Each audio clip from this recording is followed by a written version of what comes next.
Cae la noche. Es tiempo de conectarnos con Dios. Leamos una porción bíblica y oremos al Señor. La lectura para esta noche proviene de 1 Corintios 14, versículos del 1 al 20.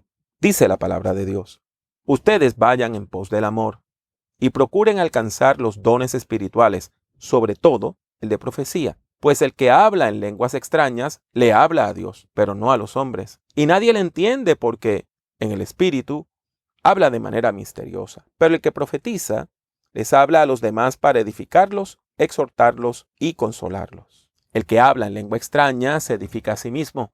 En cambio, el que profetiza edifica a la iglesia. Así que yo quisiera que todos ustedes hablaran en lenguas, pero más quisiera que profetizaran, porque profetizar es más importante que hablar en lenguas, a menos que el que las hable también las interprete, para que la iglesia sea edificada. Hermanos, ¿de qué les serviría a ustedes que yo fuera a visitarlos y les hablara en lenguas, a menos que les comunicara alguna revelación o conocimiento o profecía o enseñanza? Si los instrumentos musicales como la flauta o la cítara no tuvieran un sonido claramente distinto, ¿cómo podríamos distinguir entre la música de flauta y la música de cítara? Y si el toque de trompeta resulta incierto, ¿quién se alistará para el combate? Lo mismo pasa con ustedes. Si no usan la lengua para comunicar un mensaje claro y comprensible, ¿cómo se va a entender lo que dicen? Es como si hablaran al aire.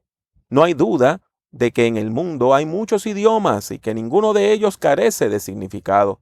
Pero si yo no sé lo que significan las palabras, seré como un extranjero para el que habla, y el que habla será un extranjero para mí.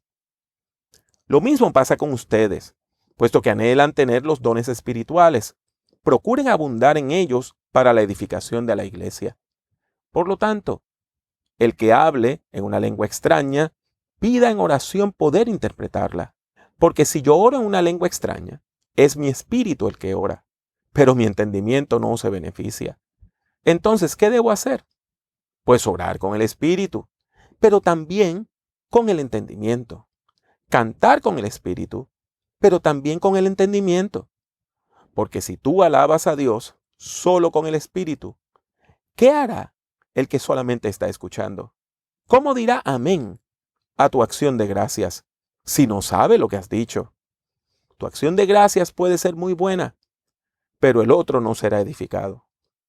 Doy gracias a Dios de que hablo en lenguas más que todos ustedes, pero en la iglesia prefiero hablar 5 palabras con mi entendimiento para poder enseñar a los demás que 10,000 palabras en una lengua extraña.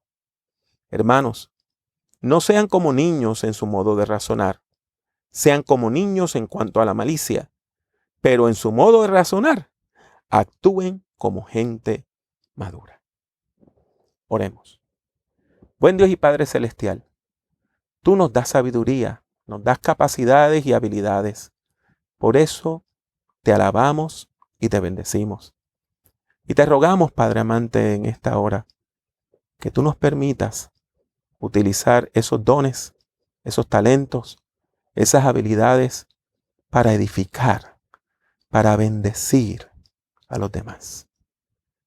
Sé con nosotros, Señor, y sé con cada una de las personas que hacen esta oración con nosotros en esta noche. En el nombre de Jesús. Amén. Y concluimos con las palabras del Salmo 4, versículo 8. En paz me acostaré y asimismo dormiré, porque solo tú, Jehová, me haces vivir confiado.